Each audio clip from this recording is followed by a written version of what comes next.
Bonjour Ken, Bonjour Issa, comment tu vas? ça va bien et toi? Ça va super. Écoute, aujourd'hui on se retrouve dans ton antre. Ouais, Dans bienvenue à la l'antre. maison. Mais ouais, dans l'antre de la bête. Donc il y a plein de belles choses, plein de choses qui te représentent. Ouais. Et aujourd'hui on se retrouve donc pour un petit projet, Mhm. un portrait de Ken Porchet. C'est un peu gênant comme tu dis ça. Pourquoi? Non, mais ça fait, Très formel. ouais, ça fait très formel, mais c'est pas grave. Mais du coup, merci pour cette proposition de faire un portrait de moi. C'est une phrase qui fait très égocentré, mais ok, Bah, je pense que pas tant que ça en réalité. ok. Je Alors pense si que tu le dis, c'est... ça va.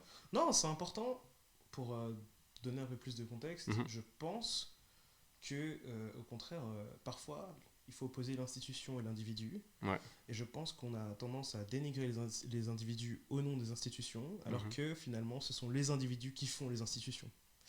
Donc aujourd'hui, j'essaie de prendre le contre-pied de cette réflexion. Alors prenons le contre-pied. Voilà. Ça me Donc plaît. sois égocentré, il n'y a pas Ok, de mal à ça ça. marche. Et puis je pense que par rapport à ce que tu fais, ça fera du bien aussi à d'autres personnes, je pense. Ça pourrait Cool. intéresser, apporter, inspirer et autres. Donc en vrai, il n'y a pas vraiment de Alors, mal si ça apporte. si ça apporte, c'est bien. Donc voilà. Top. Dans un premier temps, je vais peut-être te laisser te présenter. Ouais, bien sûr. Du coup, comme tu l'as dit, je m'appelle Ken Porchet. J'ai 35 ans. Je suis marié. J'ai une petite fille de 2 ans et 4 mois. Avec ma femme, on est ensemble depuis 9 ans et on a fêté il y a une semaine en arrière 4 ans de mariage. Voilà. Je suis entrepreneur dans le milieu du fitness. J'ai plusieurs activités. Donc mon core business, c'est le coaching sportif. Ma spécialité, c'est d'entraîner des gens qui ne font pas de sport. Je suis aussi, je fais du mentorat pour les coachs qui sont déjà formés, soit sur la partie technique.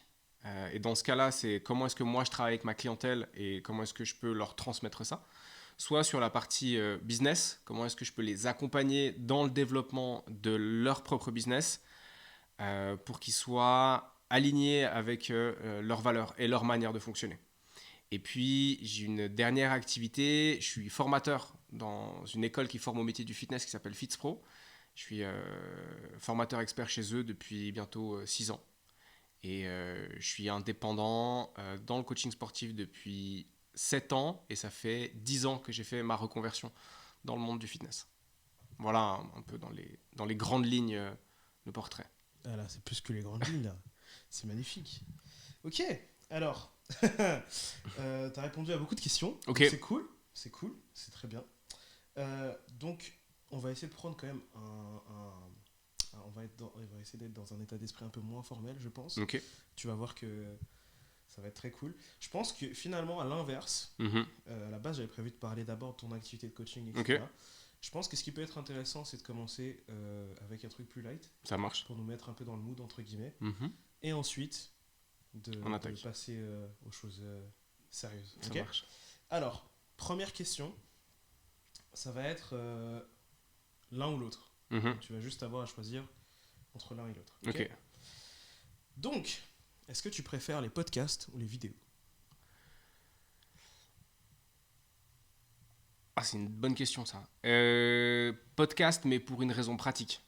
C'est-à-dire que si j'ai pas besoin de voir l'image, c'est quand même plus simple de faire autre chose en même temps. Euh, Tâche de la maison. Tu vois. Faire plier le linge, ranger la vaisselle, en écoutant quelque chose qui n'a pas forcément besoin de se voir. Si le voir, c'est un plus. Du coup, je dirais podcast, mais pour des raisons purement techniques. Ok. Ensuite, montagne ou plage? Montagne, Ok, c'était clairement. Ah, zéro hésitation. zéro hésitation. Je trouve que le fait d'être allongé sur un transat extrêmement chiant. Et non, montagne. Et dans le détail, lac de montagne. Donc peut-être plage au bord d'un lac de montagne. Mais sinon, Ouf, montagne. ok. Balade en forêt ou sortie en ville?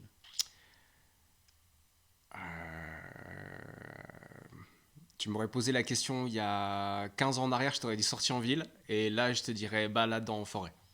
Ok, Ouais, balade en forêt quand même. excellent. Fondue ou raclette? Ça c'est... Waouh. Ouais, ouais, je sais, je sais. Ah. Je sais. Mais faut répondre. Fondue ou raclette Raclette. Mais parce que... Traître à ton sang. Non, mais... Raclette, mais parce que tu peux manger plusieurs styles de fromage. À moins qu'on sorte un nouveau concept de micro-fondu, et puis tu peux en tester plusieurs en même temps. Mais du coup, ouais, raclette. Bonne idée de business, hein, soit dit en passant. Bonne idée de business, ouais. Mais raclette, ouais. Ok. YouTube ou TikTok? YouTube. TikTok, ça me fait mal à la tête. J'ai voulu essayer pour la diffusion de mon contenu. C'est déjà que Instagram c'est chronophage, mais alors TikTok c'est Instagram puissance 1 milliard. Et ouais, non, ça me fait mal à la tête. Donc ouais, clairement YouTube. Star Wars ou Le Seigneur des Anneaux?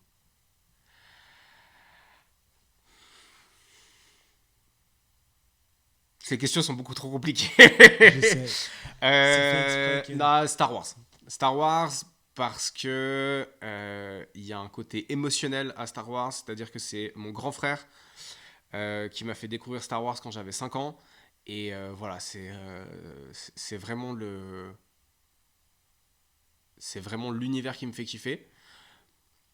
Peut-être que si j'avais lu plus jeune, parce que j'ai lu Le Seigneur des Anneaux, mais que c'était arrivé avant Star Wars, j'aurais peut-être préféré Le Seigneur des Anneaux. La deuxième raison, c'est que la licence Star Wars est beaucoup plus étendue chez Lego que dans Le Seigneur des Anneaux. Voilà, c'est un argument qui fait tout sens. Et Dieu sait que t'as des Lego. Et ouais, voilà. Et donc, ouais, donc Star Wars. Ensuite, Les Gardiens de la Galaxie ou Mandalorian?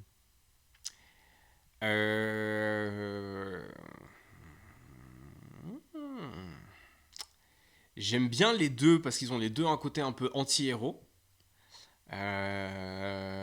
Maintenant, le Mandalorian il est quand même bien stylé quoi. Il est quand même bien stylé. Ouais. Din Djarin, il envoie. Hein. Ouais, Din Djarin il envoie.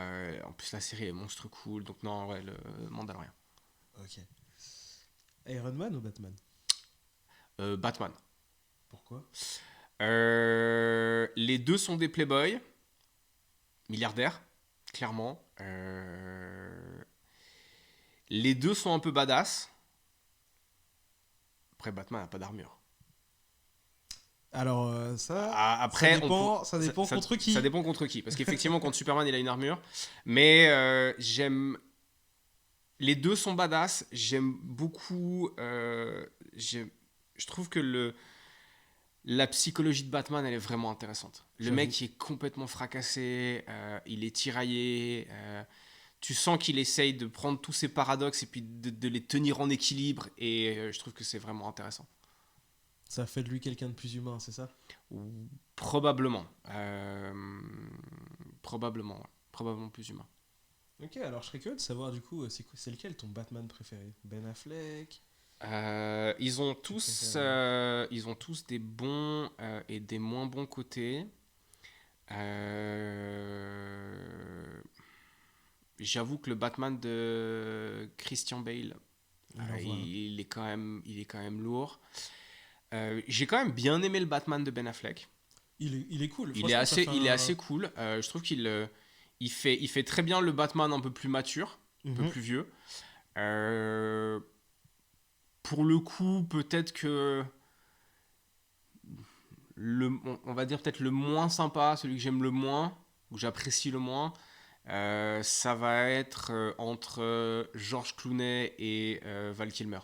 Ok. Voilà. Michael Keaton, je trouvais qu'il fait un assez bon Batman. Ouais, un assez bon Batman. Malgré que je ne l'ai pas vu dans le dernier Flash. Et puis Robert Pattinson n'est pas si mal que ça non plus. Dans son rôle de Batman qui débute. Donc, mais le meilleur... Ouais. Christian Bale. Mais parce que je pense que c'est sûrement le très bon acteur avec le très bon réalisateur, quoi. Et puis après, il a aussi eu des acteurs dans le rôle des méchants, enfin entre Liam Neeson, Heath Ledger et puis Tom Hardy. Enfin, voilà, C'est dur. ça, et tout ça mené par Christopher Nolan, c'est lourd, quoi. C'est très lourd. Mais je me réjouis de voir le nouveau Batman avec Robert Pattinson et la nouvelle mouture du Joker. Voir ce que ça va donner. Ok. Je suis assez impatient de voir ça. Ah non, parce que psychologiquement, Pattinson, il était très intéressant. Ouais. Ouais. Moi, en termes de film, je vais peut-être dire une dinguerie, mais je pense que c'est un de mes préférés. En fait, c'est un des Batman qui m'a parlé le plus. Mhm. Parce que pour moi, sans vouloir trop m'avancer, je trouve que c'est le Batman le plus réaliste qu'on ait. Je suis tout à fait d'accord avec toi. Et c'est ça que j'ai aimé en fait. C'est que, en fait, quand tu vois ce film, tu te dis, on aurait pu être lui. Ouais. Clairement, il y a moins tout le gros équipement d'action comme on voit dans le Batman de Christopher Nolan avec le Tumblr. Il y a ce côté plus réaliste. Et ce que je trouve cool, c'est que comme beaucoup de fans de Batman, je suis un fan de la série animée qui est sortie après le premier film de Tim Burton. Donc la série animée de Batman. Dans laquelle on voit vraiment que c'est un détective. Et je trouve qu'on retrouve cette ambiance-là dans le Batman de Pattinson, avec vraiment le mec, c'est un détective. Donc, ouais, je suis d'accord avec toi. Nice. T'as vu la version, en petit discours de Mhm. geek vite fait, t'as vu aussi le Batman de 2010, je crois, 2008-2010. C'est un truc toujours cartoon, un peu Mhm. plus. Mais vraiment cool celui-là. Et des fois il y a Robin, des fois il y a aussi, C'est possible. J'avais bien aimé aussi la série avec il y avait c'était un nouveau Batman, mais qui était coaché par Bruce Wayne en mode papy. Ah ouais, Ça, Batman ouais. Beyond. Puis après, Ouais, ouais, ouais. ils ont aussi fait plein de films. Mais ouais, Batman, ça reste quand même mon super-héros slash anti-héros préféré. Bah, tu sais quoi, c'est magnifique parce que ça va nous permettre en fait de transitionner gentiment Mhm. vers tes inspirations. Ok. T'as beaucoup, comme on peut le voir dans ton antre, Mhm. il y a beaucoup d'inspiration à la pop culture, Mhm. mais aussi beaucoup de philosophie, beaucoup de références à plein de choses différentes. Et du coup, ma question, c'est quelles sont tes inspirations, quelles sont tes références, que ce soit des acteurs, des philosophes, des speakers, des Ouais. sportifs. Euh, je peux un gros cliché. Bien sûr, vas-y. Première inspiration, ou en tout cas première source d'inspiration, ma femme et ma fille, clairement. Et surtout ma fille. Dans le sens où je suis en train de préparer un post pour la semaine prochaine qui est intitulé Mon rôle de père. Et je pense que. Enfin, je pense. Un de mon rôle, c'est d'être un rôle modèle pour ma fille. C'est-à-dire que c'est bien de lui dire qu'est-ce qu'il faut faire et qu'est-ce qu'il ne faut pas faire. Mais je pense que c'est mieux de lui montrer par l'exemple. Et donc, ça, c'est une source d'inspiration. Après, de manière générale, j'aime beaucoup les mondes fantastiques parce que c'est de l'évasion.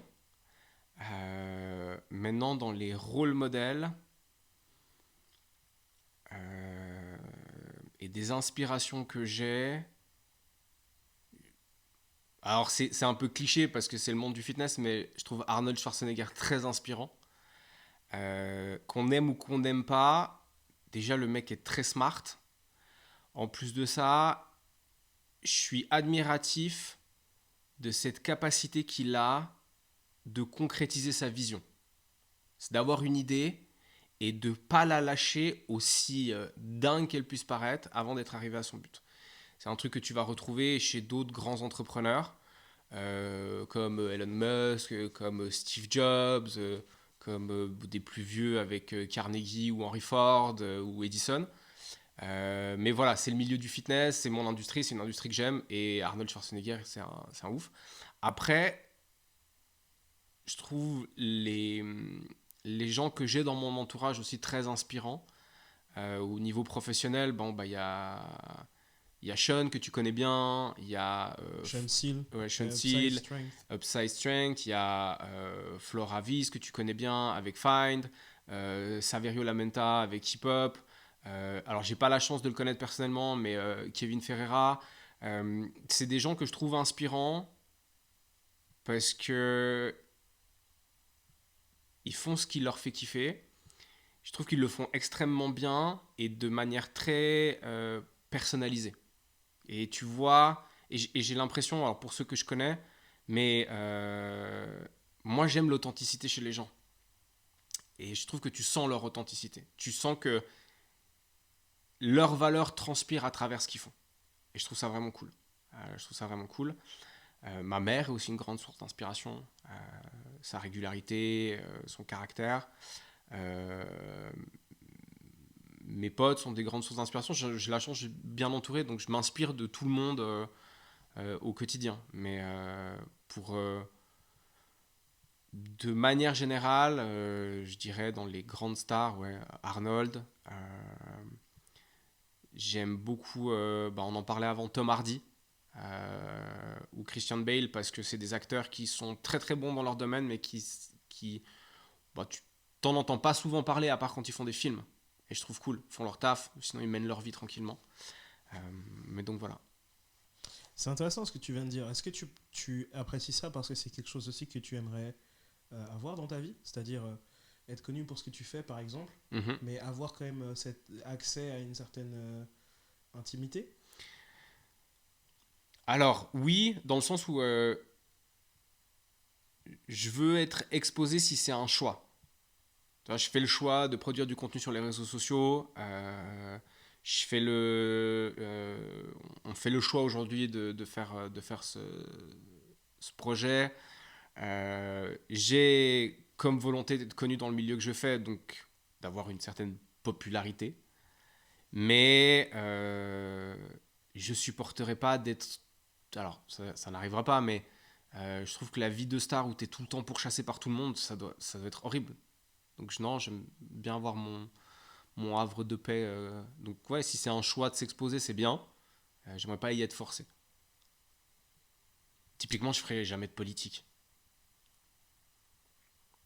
Très intéressant. Parce que c'est un sujet que nous n'allons pas aborder. Je sais bien. J'essaie de te tendre une perche, ça n'a pas marché. Oh là là. Zut. Zut. Alors du coup, ça nous amène aussi à poser la question des valeurs. Quelles sont Mhm. tes valeurs en fait? Quels sont les principes phares de Ken Porcher?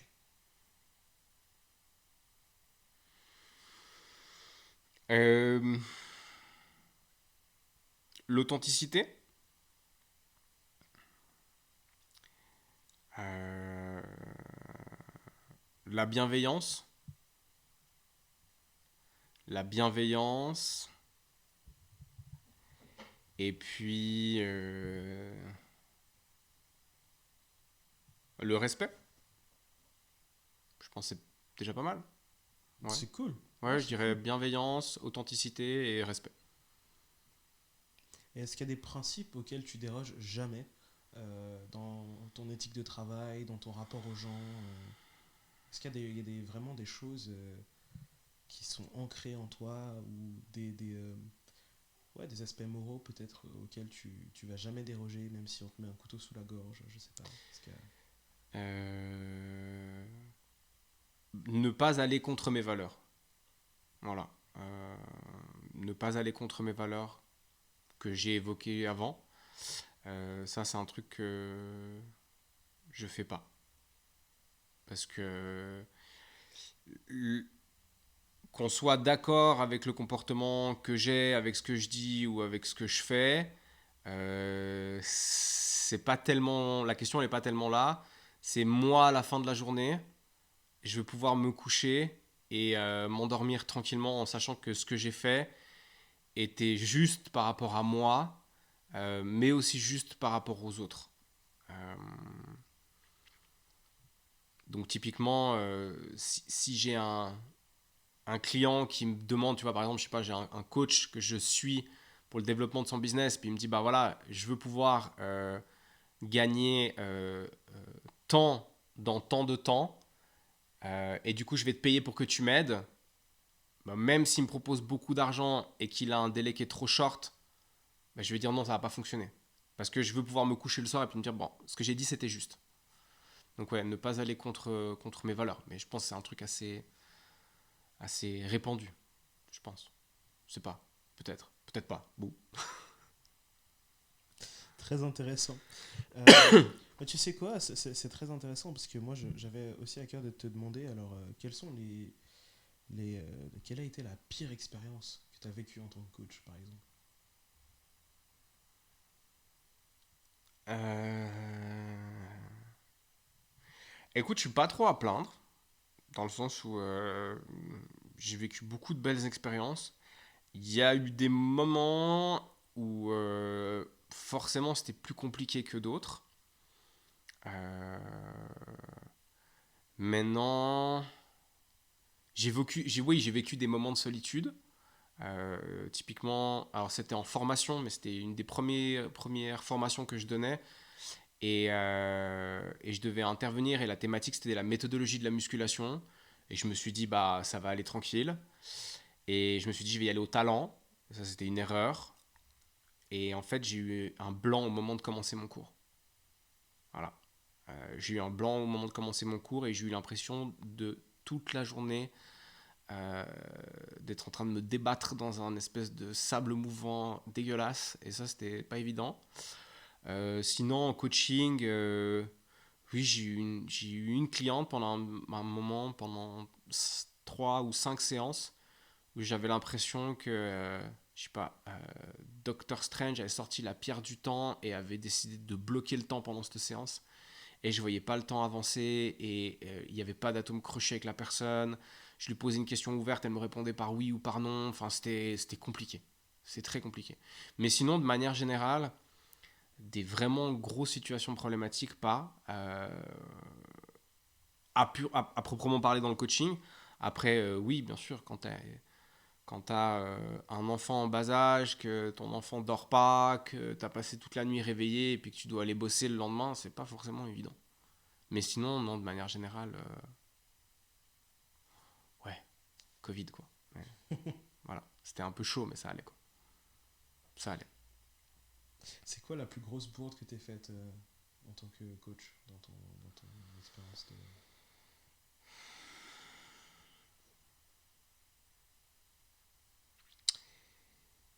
Euh,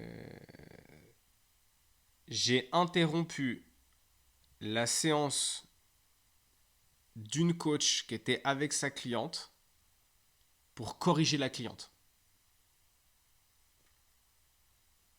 Ouais, j'ai honte de cet événement-là.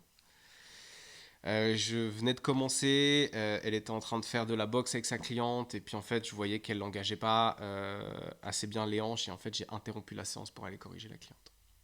Ah, ça, je suis pas fier de moi. Et j'en ai eu très honte. La coach, à juste titre, est venue me recadrer après sa séance en me disant que ça n'avait pas lieu d'être et elle avait 1 milliard de fois raison. Je me suis excusé et, et je pense que là, tout de suite, à l'instant même, tout mon langage physique montre que je suis pas fier de de ce truc-là. Je me suis excusé et en fait, 2 ou 3 ans après, je termine une séance avec une cliente, je vais me changer dans les vestiaires et il y avait un mec qui s'entraînait dans la salle et qui m'a observé pendant toute ma séance, je le voyais qui nous regardait et il vient vers moi et il me dit ouais, alors la prochaine fois tu diras à ta cliente que pendant cet exercice, il faut qu'elle fasse ça comme ça, comme ça, comme ça et il s'est barré. Et, et je me suis rappelé de la bourde que j'avais fait et les choses se faisant bien, j'ai recroisé la coach en question dans la semaine qui a suivi et je suis retourné vers elle et je me suis encore une fois excusé, mais vraiment, enfin j'ai vraiment faut pas faire ça, faut pas faire ça. Je- voilà, j'ai eu honte, j'ai merdé grave, je me suis excusé. Et je pense que je m'en rappellerai jusqu'à la fin de ma vie. Et à chaque fois que je vais en parler, je vais avoir tout le langage corporel qui va avec. Mais vraiment, j'aurais pas dû faire ça, quoi. C'était mal. Vilain Ken. Vraiment pas faire ça. C'est pas bien du tout. Ça. Après, bah ouais, des petites bourdes. T'as un élastique qui pète avec un client pendant qu'il est en train de s'entraîner. Euh, Tu donnes une mauvaise consigne. Voilà, mais ça, c'est des trucs normaux. Mais vraiment, le truc où je me rappelle d'avoir vraiment merdé, ouais, ça, c'était pas mal. Mais t'avais raison ou pas au final de, de lui dire ce que tu lui as On dit? s'en fout, en fait. Ok, pour toi c'était la manière dont ça a été dit. Raison ou pas raison, tu t'interromps pas quelqu'un qui est en train de travailler À la limite, tu prends la personne à partie à la fin de la séance, tu vas vers elle et puis tu lui dis bon bah excuse-moi, voilà, j'ai vu ça. Pourquoi est-ce que tu le fais? Puis on en discute. Mais t'interromps jamais un ou une coach qui est en train de bosser avec son ou sa cliente pour aller ramener ta fraise. Enfin, la meuf, elle m'aurait giflé qu'à la limite, ça aurait été vas-y, je mérite, je te tends l'autre joue, quoi. Ouais, vraiment, ça, j'ai merdé, j'ai pas été. Voilà. Pas fier de ça. C'était il y a combien de temps? Parce qu'on dirait que tu t'en veux Ouah, vraiment. c'était il y a 8 ans. Ah ouais. Ah ouais, ouais, non, vraiment, ça Ah, mais m'a. ça Non, t'a là, marqué, hein. vraiment, ça m'a marqué. C'est une Vraiment, expérience de ouais, référence de ouf, ouais, ça. ouais, vraiment, ça m'a Ok. marqué. C'était mal. Ok, C'était mal. ok, ok. Eh bah, dis donc. Attention. Là, il flippe maintenant. Il sait Ouais, plus à je quoi sais plus s'attendre. là. Non, on va rester tranquille. La fois où t'as été le plus fier de toi dans ton activité. Mon activité pro. Ouais. Une anecdote, voilà, où tu te dis, là j'ai été utile, j'ai aidé, ou alors j'ai bien aimé comme j'ai parlé, ou Mhm. peu importe. Euh,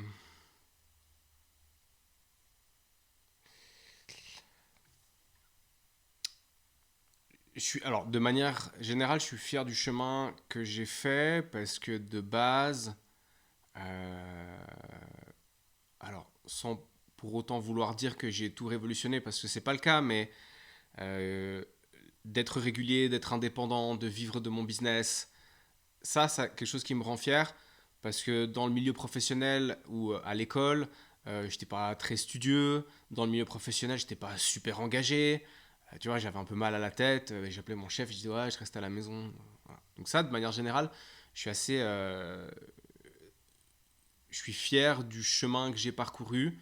Là, j'ai fêté 10 ans de travail dans l'industrie du fitness. Et ouais, j'ai 2-3 milestones dont je suis fier.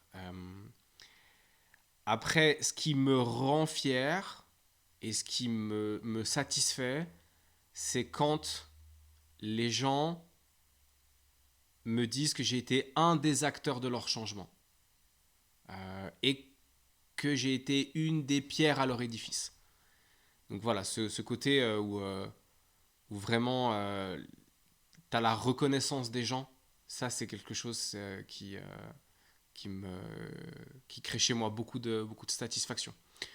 Euh, donc, euh, donc de manière générale, je dirais ça. Je dirais les fois où c'est arrivé que les gens viennent vers moi en me disant, voilà, te rencontrer, ça m'a vraiment donné de la motivation, ou ce que tu m'as dit, ça m'a vraiment aidé. Voilà, être l'acteur du changement de vie des gens que j'ai la chance d'accompagner, c'est ça qui me rend fier.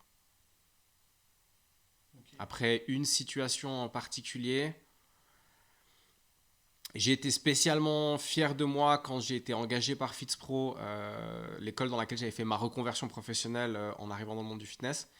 Et le jour où ils m'ont engagé et que j'ai commencé à donner mes propres cours, me retrouver moi dans la position du prof, alors que j'ai pas aimé l'école, que ça a été compliqué pour moi, d'avoir déjà réussi à faire mes formations, réussi à étudier, mais parce que j'avais trouvé un truc qui me passionne toujours d'ailleurs. Mais voilà, d'avoir réussi à faire ça et d'être reconnu pour ça, au point où on te dit, bah voilà, maintenant on aimerait que tu enseignes pour nous. Et ça c'était ouf.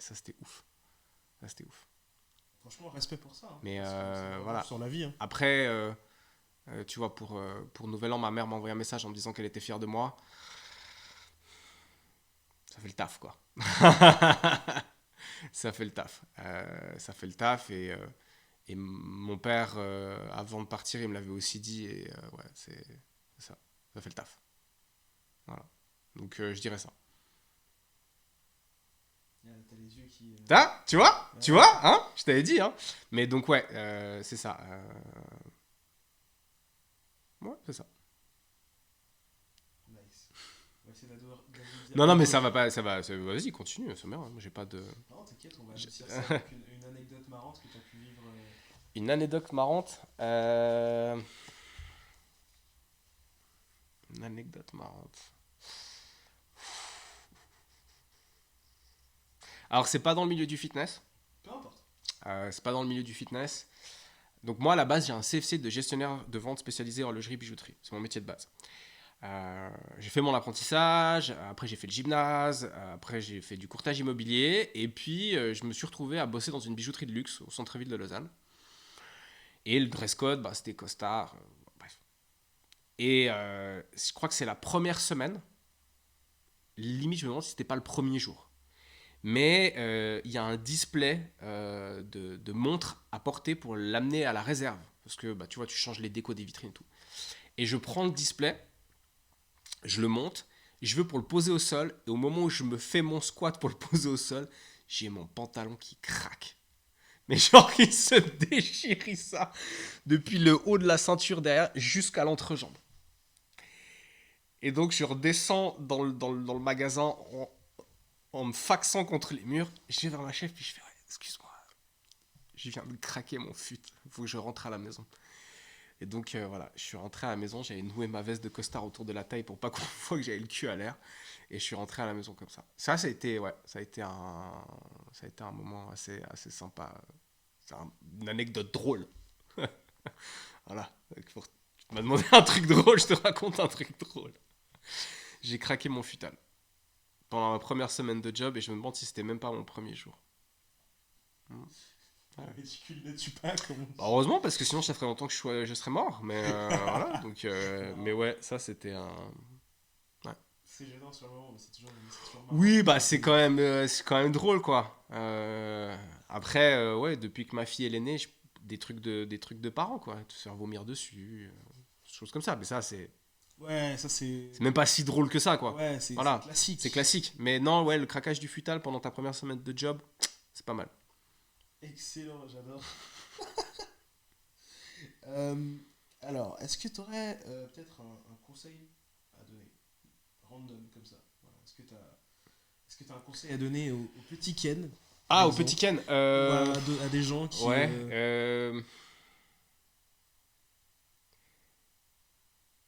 Je pense que beaucoup de gens sont malheureux parce que on nous a fait croire. Alors après le on, ça peut être qui vous voulez, mais Qui de droit? qui de droit, voilà. Je pense qu'on nous a fait croire que la bonne situation, c'est la situation qui n'a pas de côté négatif. Et une situation qui n'aurait pas de côté négatif, c'est une utopie. Donc, pour être heureux, je pense qu'il faut plusieurs éléments. Mais un des éléments, c'est de trouver la situation qui a les côtés négatifs avec lesquels tu as le plus de facilité à vivre. Et ça, je pense que c'est un bon, un bon mindset à avoir de manière générale, où tu as toujours un prix à payer. Il y a toujours le revers de la médaille. Et donc, accepter que même la situation qui va le plus te satisfaire aura de toute façon des aspects négatifs avec lesquels tu vas devoir dealer. Et donc, être conscient de ça et l'accepter dès le départ, à mon avis, ça peut aider face à l'adversité. Donc ouais, le conseil, ce serait ça. Nice. Ouais. Ok. Voilà. Et s'il y a une personne que tu peux aider, qui t'écoute Mhm. maintenant à travers ce qu'on est en train de faire, Mhm. qu'est-ce que tu aimerais lui dire? Mhm.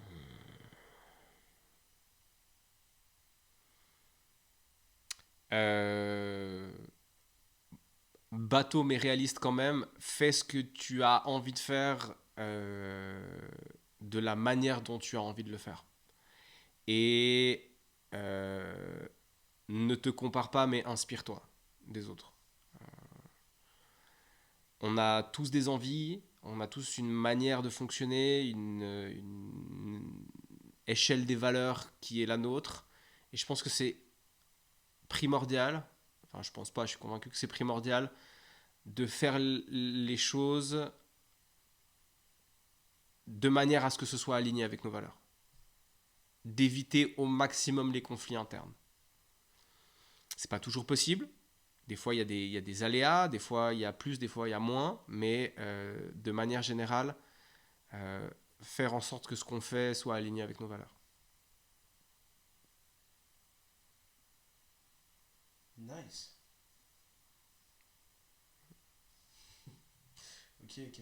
Est-ce que tu as des rêves? Est-ce que tu as des objectifs que tu aimerais vraiment atteindre?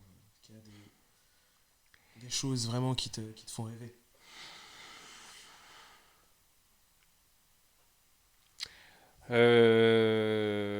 J'aimerais qu'arrivé à l'âge adulte, ma fille me regarde et me dise je suis content d'avoir eu de t'avoir comme père. Et, euh, et je sais, parce que c'est le rôle des parents de faire ce qui est bon pour leurs enfants, même si leurs enfants ne comprennent pas forcément l'acte en lui-même. Et j'aimerais qu'idéalement, parce qu'elle sera très certainement à un moment donné en colère avec les décisions que je vais prendre pour elle, pas forcément d'accord, ou ça va lui faire de la peine, enfin bref, le ouais, mais de toute façon, tu peux pas comprendre. Et j'aimerais qu'arrivée à l'âge adulte, j'ai fait assez bien les choses pour qu'elle me regarde et qu'elle me dise bah en fait, je comprends pourquoi tu as fait ce que tu as fait. Et je t'en remercie. Euh, Ça, ouais, ça c'est un life goal. Après, d'un point de vue professionnel, alors je suis indépendant, donc j'ai le côté pro, mais qui est très en fait entremêlé avec le côté privé. Oui, il y a plusieurs trucs que j'aimerais faire. J'aimerais réussir à réunir 2000 personnes dans une salle pour une conf, un workshop, quelque chose dans ce style-là. J'aimerais faire un TED Talk. C'est un truc que je kifferais trop. Euh, Faire un TED Talk et puis T'aimerais parler de quoi pour ton TED Talk? je, je pense que le sujet du trouver la bonne situation, c'est trouver la situation avec qui a les aspects négatifs avec lesquels tu as le plus de facilité à vivre et partir de ce point-là et puis expliquer ça pendant une vingtaine de minutes, le temps que dure un TED Talk, ça sera un bon sujet de départ. Donc ce serait plus quelque chose qui verserait du côté développement personnel Ok. que purement sujet fitness. Donc ça, et puis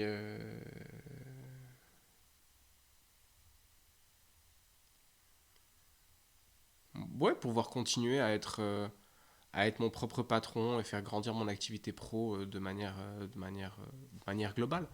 Mais, euh, mais j'ai de la chance dans le sens où ma vie me fait kiffer, donc j'aimerais que ça continue comme ça. J'aimerais que ça continue comme ça le plus longtemps possible. Ok, mais c'est en tout cas ce que je te souhaite. Merci. Et ce serait cool aussi ouais, de voir ton petit TED Talk sur YouTube ou d'être carrément présent dans la salle, ce serait vraiment cool ça. Ça, franchement, ça serait trop. Je pense que je me ferais dessus avant, mais ouais, je kifferais trop. Là, c'est. De base, je suis timide et introverti, et je me suis vraiment découvert ce côté d'aimer être devant les gens. Euh, c'est ce que je te disais avant pendant qu'on mangeait. Euh, alors, j'ai grand frère, petite sœur, mais moi, j'ai grandi comme un enfant unique, sans mon grand frère, et ma petite sœur est beaucoup plus jeune que moi. Et donc j'ai eu l'habitude d'être le centre de l'attention de mes parents. Et c'est un truc, je pense, arrivé à l'âge adulte que je recherche toujours. Et, euh, et je me suis découvert la possibilité d'assouvir ce besoin-là en ben voilà, donnant des cours. Et je pense que dans l'objectif de faire le TED Talk, il y a aussi ça il y a aussi ça qui transpire dedans. Et puis, on est la somme de toutes les personnes qu'on rencontre et qui impactent notre vie à petite ou grande échelle. Si à travers le projet qu'on est en train de réaliser, ce que je fais sur les réseaux sociaux, les cours que je donne ou le truc de faire un TED Talk, je peux mettre une petite graine dans la tête de quelqu'un qui va pousser et puis qui va donner quelque chose qui sera beau pour elle, c'est cool. C'est cool. Nice. Ouais, Très cool. je dirais ça.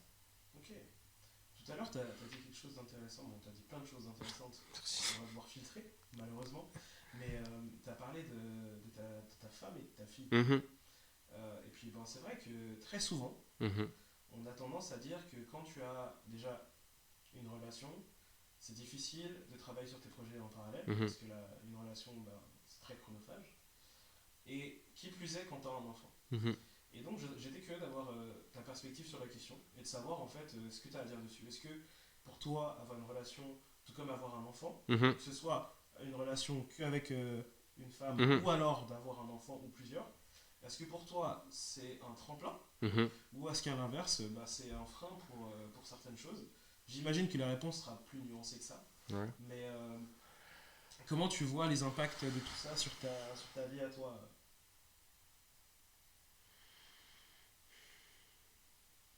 Hmm. Euh, ouais, il faut que je processe l'information. Process, Ça va ça venir. marche. Euh, J'étais moins regardant sur le temps que je passais à la maison avant d'avoir ma fille. Et comme j'ai envie d'être un père présent, bah, forcément, j'ai envie de réorganiser mon travail de manière à pouvoir être le plus présent possible. Maintenant, j'ai la chance d'être indépendant professionnellement. Donc, j'ai la main mise sur les mécanismes qui pourraient me permettre d'être plus présent à la maison. Sauf que bah, ça prend du temps de les mettre en place. Mais le fait de devenir papa m'a rendu plus déterminé, euh, plus motivé. Et ce que je te disais avant par rapport au rôle modèle, euh, ça a développé chez moi cette envie de faire la fierté de ma fille. Et donc, tremplin, clairement, plutôt que facteur limitant. Après, ouais, moi j'ai de la chance parce que. Enfin, on a de la chance avec Denise parce que notre fille, elle dort quand même relativement bien, elle n'est pas souvent malade, mais de 4 mois et demi à 6 mois, elle dormait soit sur sa mère pendant qu'elle mangeait, soit dans mes bras en position verticale et en mouvement. Ça veut dire dans mes bras pendant que je marchais dans la maison. Et c'est vrai que quand tu dors pas, ou tu dors en somnolent et en marchant avec ton enfant dans les bras, t'as pas l'impression que c'est un tremplin, quoi. Mais voilà, c'est des phases. Mais je dirais tremplin, clairement. Est-ce que tu vois vraiment un avant-après en termes de ta mentalité? Peut-être est-ce que tu es plus motivé à atteindre tes objectifs depuis que tu as un enfant? Ou au contraire, ou alors est-ce que tes priorités ont changé? J'imagine qu'un petit peu quand même. Comment est-ce que Euh, si tu devais faire un avant-après? Alors moi, de nature, je suis quand même très casanier. J'aime bien être à la maison, donc ça me dérange pas de pas sortir, de pas faire tous ces trucs-là. Même si je sors de temps en temps, hein, mais voilà, c'est bon. J'ai donné quand j'avais la vingtaine. Euh, oui, il y a un avant-après. Et, et le fait d'avoir eu une fille euh, m'a particulièrement... Alors, dans mon modèle familial, la personne forte, c'est ma mère. Enfin, ma personne de référence. Mon père était un père incroyable, je ne dis pas le contraire, mais voilà, le modèle, l'inspiration, c'est vraiment ma mère. Elle a une détermination qui est incroyable et je trouve ça vraiment inspirant. Euh, mais le fait d'avoir eu ma fille et de l'imaginer grandir dans le monde dans lequel on vit m'a par contre fait réaliser que il y a beaucoup d'inégalités entre hommes et femmes et que ça c'est vraiment un truc qui va pas. C'est vraiment un truc qui va pas et donc ça m'a fait prendre conscience de manière encore plus profonde de ça. Donc ça ouais ça a changé. Ça a changé ma vision des choses. Et donc je veux armer au mieux ma fille pour qu'elle puisse évoluer dans ce monde-là comme elle a envie de le faire. Et d'être à égal avec tout le monde parce que c'est normal d'être à égal avec tout le monde. Ok. Euh, Est-ce que par exemple, tu as du temps pour toi? Mais quand je dis temps pour toi, c'est vraiment toi, Ken, en tant qu'individu. Ouais. Est-ce que tu as du temps pour toi? Parce qu'on a tendance parfois en tant que parent à s'oublier Mhm. aussi dans le couple, mais Mhm. aussi dans la relation avec l'enfant. Ouais. Et est-ce que tu tu as du temps à consacrer à ta personne, à tes projets personnels, ou pas du tout, c'est pas possible. Oui, un petit peu. Un petit peu, mais... Tu dirais combien d'heures par semaine, juste histoire de Ah, quantifier un minimum? donc le boulot, ça compte pas, hein. Non. Ok. Le boulot, ça compte pas. Je dirais... Bon, bah, je m'entraîne 3 fois par semaine. Donc ça, c'est un bon moment pour moi. Je m'entraîne 3 fois par semaine, 1 heure. Mais je dirais 1 à 2 heures par semaine. Grand max. Mais j'ai pas pour autant l'impression de m'oublier. C'est juste que mes priorités ont changé. Aujourd'hui, mon job, c'est de prendre soin de ma famille, comme ma femme le fait et prend soin de nous. Enfin voilà, nous, c'est notre job, c'est de prendre soin de notre famille. Donc non, j'ai pas l'impression de m'oublier. C'est pas, je ressens pas ça comme un manque. Après, tu vois, typiquement, tu m'as demandé avant plage ou montagne. Je t'ai dit montagne. 2020, 2023, je crois que j'ai pas fait une seule sortie en montagne. Ça, c'est pas cool. Mais voilà, c'est pas la fin du monde. Je suis pas frustré en tout cas. Ok. Euh, Est-ce que tu trouves que c'était difficile de trouver des synergies avec ta partenaire?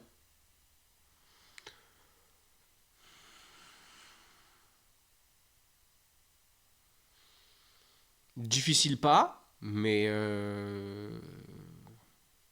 on s'entend mieux et on a une meilleure synergie après 9 ans, bientôt 9 ans de relation qu'au début.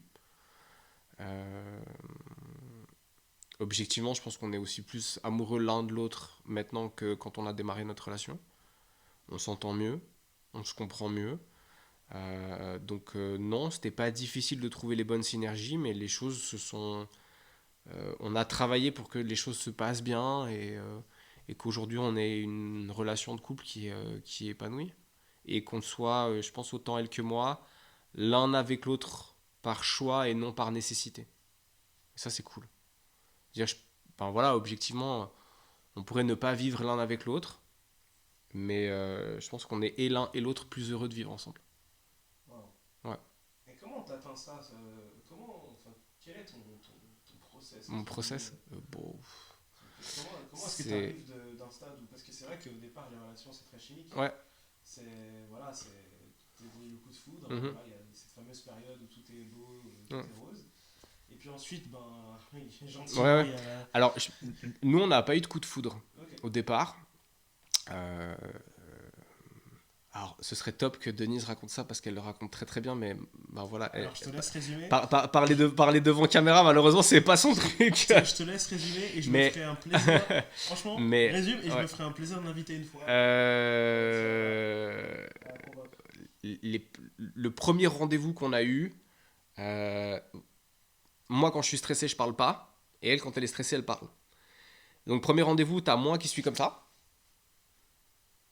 Donc on est au resto en plus, hein. T'as moi qui suis comme ça et elle qui parle. Puis moi qui fais. Et qui lâche quasiment pas une note. Et ça a été le cas pendant quand même quelques-uns de nos premiers rendez-vous. Euh, Bon, il y en a eu plusieurs, c'est déjà le Ouais, principe. ouais, il y en a eu plusieurs.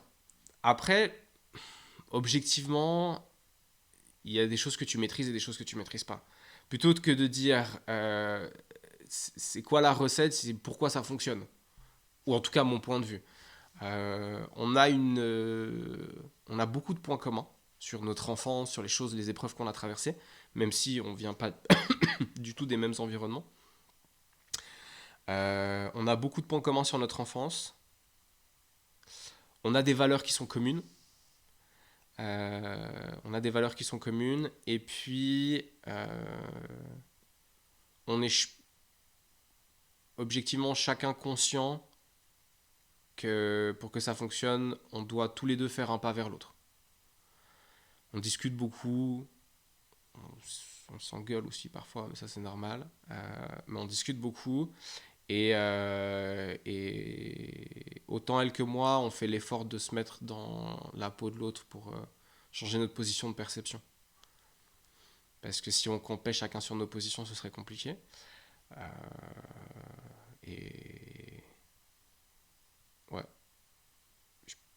ouais, ça doit être ça. Ça doit être quelque chose par là. compréhension, écoute, c'est des trucs un peu bateaux. Il y a une forme de compétition entre nous deux sur certains trucs. Ouais, l'autre jour, elle me montrait une position de yoga qu'elle avait réussi à faire. Je fais, ouais, moi, je suis aussi capable de le faire. Donc, on se tire la bourre pour certains trucs. Ce qui je pense, entretient une certaine forme de ah, Émulation. ouais, et puis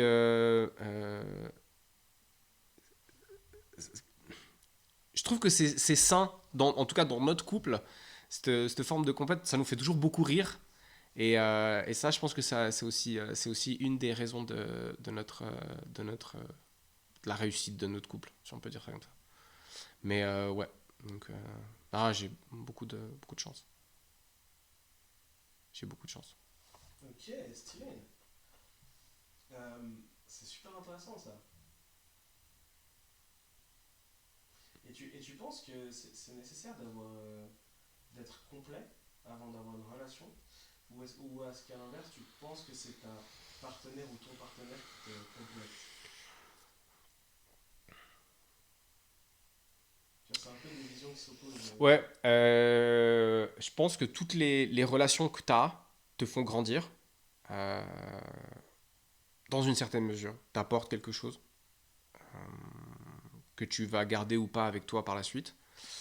Euh, pour une relation fonctionne, tu dois vraiment, selon moi, être dans la situation où si tu veux que ce soit sain, tu dois pouvoir te dire que tu pourrais vivre sans la personne, mais que si tu vis avec elle, c'est par choix et pas par nécessité ou par obligation. Ça amène un côté sain à la relation, selon moi. Après, une, je suis mieux dans ma propre personne maintenant avec tout ce que Denise m'a apporté. J'ai souffert pendant longtemps de troubles du comportement alimentaire et la relation avec Denise, euh, plus ce qui s'est passé dans ma vie entre temps, fait qu'aujourd'hui c'est plus une problématique. Euh, donc c'est pas 100% elle qui l'a amené, mais pour moi la relation ça doit être la cerise ou le glaçage sur le gâteau, tu vois. Ça doit être le truc qui sublime, qui nous sublime en tant que personne. Euh, et donc oui, tu dois être complet euh, pour pouvoir pour que ta relation elle soit équilibrée. Mais vraiment, si je devais retenir un truc, c'est ce côté, t'es avec la personne par choix et pas par nécessité. Ok, super intéressant. Ouais. Et tu as parlé du fait que tu avais des troubles du comportement Mhm. alimentaire. Est-ce que tu veux en parler? Ouais, bien sûr. Euh, alors, la partie un peu psychologue qui est en moi Vas-y. a envie de demander déjà. D'où ça vient? Ouais, voilà, forcément, Bien c'est toujours sûr. les questions qui font chier. Ouais. Euh, Alors, J'ai c'est pas bien. envie d'aller dans les détails. Non, c'est bien. Non, mais oui, parce que ça me dérange pas d'aller dans les détails. J'allais dire que c'est bien parce qu'on a du temps. Je t'ai parlé un peu de mon père, qui est décédé il y a 2 ans. Encore désolé. Bon, ouais, bah, c'est comme ça, c'est la vie. Et en fait, c'était mon père adoptif. C'était mon père adoptif qui m'a élevé comme son propre fils depuis que j'ai l'âge de 2 ans, un truc comme ça. Et donc, bah, j'ai un père biologique, forcément, qui n'a pas été très présent. Euh, alors, ce qui arrange pas les crises d'hyperphagie et de boulimie que j'ai pu faire, c'est que je suis quelqu'un de gourmand, j'aime bien manger, et j'ai une très très forte appétence au sucre. Cela étant dit, j'allais voir mon père un week-end sur deux, un peu comme avec tous les parents divorcés, quand lui était disponible, ce qui n'était pas tout le temps le cas. Et puis, j'ai eu 12 ans, et lui, il avait rencontré quelqu'un avec qui il était depuis un petit moment, et en fait, un jour, il demande de pouvoir venir à la maison. Et donc à l'époque, j'ai 12 ans, et il dit, voilà, j'ai décidé de refaire ma vie avec cette personne-là, mais il n'y a pas de place pour toi dans ma nouvelle vie. Ouais. Et si tu veux, moi, j'encaisse ça et je sens vraiment en moi un truc se briser à ce moment-là. Je sens en moi un truc se briser à ce moment-là. Et, et c'est à partir de là que en fait, je remplis un vide émotionnel à travers la bouffe. Euh, de manière très régulière. Donc je commence à manger plus de manière générale. Euh, et à chaque fois que je me retrouve dans une situation stressante, en fait, je compense à travers la nourriture. Avec des fois des comportements qui sont vraiment pas bons. Il y a une dizaine d'années en arrière, donc mon père, donc la personne qui m'a élevé, hein, mon papa, il a été malade et j'étais tellement stressé par rapport à ça que je mangeais beaucoup. Mais pour pas me retrouver dans une situation de surpoids comme je l'avais été étant ado, je travaillais déjà dans l'industrie du fitness, je mangeais pas de toute la journée pour pouvoir me déglinguer le soir. Et à l'époque, on était déjà ensemble avec Denise, sauf qu'elle, avant d'être dans le milieu du sport et du coaching et de la nutrition, elle travaillait dans la restauration. Et moi, j'étais souvent seul le soir à la maison. Et je faisais ça quand elle n'était pas là.